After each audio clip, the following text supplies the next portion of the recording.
नमस्कार, बहुत स्वागत है आपका। आप देख रहे हैं ग्रैंड धर्मा सन्मार्ग। नवरात्र के दिनों में घर में लहसुन प्याज क्यों नहीं खाया जाता, क्यों नहीं बनाया जाता? इसके धार्मिक कारण भी हैं, वैज्ञानिक कारण भी हैं। हम आपसे दोनों ही शेयर करेंगे। वीडियो के अंत तक बनी रही है। एक पौराणिक कथा आती है कि जिस समय समुद्र मंथन किया जा रहा था तो अमृत कलश निकलने के बाद देवताओं में इसका बंटवारा हो रहा था। तब एक असुर राक्षस ने इसका सेवन धोखे से कर लिया।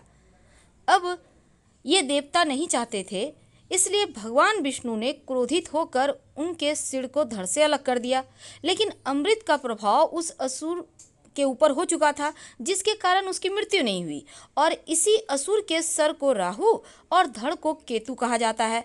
इसीलिए ऐसी मान्यता है कि जब इस राक्षस का सिर धड़ से अलग हुआ तब जो भी रक्त की बूंदें पृथ्वी पर गिरी थी उसी से लहसुन और प्याज की उत्पत्ति हुई और इसे तामसिक भोजन माना जाता है और पूजा पाठ वाले घरों में इसका सेवन वर्जित है। खास तौर पर नवरात्रि के दिनों में बहुत गलत माना जाता है, इसलिए उन दिनों में इन तामसिक भोजन का प्रयोग नहीं किया जाता। और अब हम जानते हैं वैज्ञानिक कारण।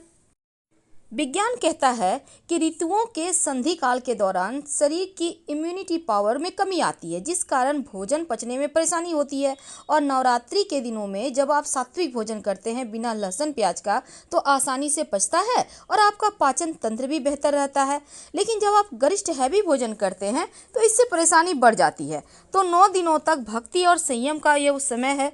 तो नवरात्रि में लहसुन प्याज खाने से शरीर की गर्मी भी बढ़ती है, जिससे के कारण मन में कई तरह की इच्छाओं का जन्म होता है, सुस्ती बढ़ती है।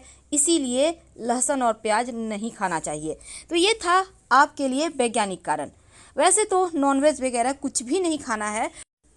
हम आपसे विदा लेते हैं, लेकिन एक बात और याद रखिएगा, मसूर की दाल भी नहीं खानी चाहिए। हर हर महादेव। फिर मिलेंगे बहुत सारी जानकारियों के साथ। पसंद आए तब लाइक कर सब्सक्राइब जरूर करें और आपके कमेंट्स का भी इंतजार रहेगा।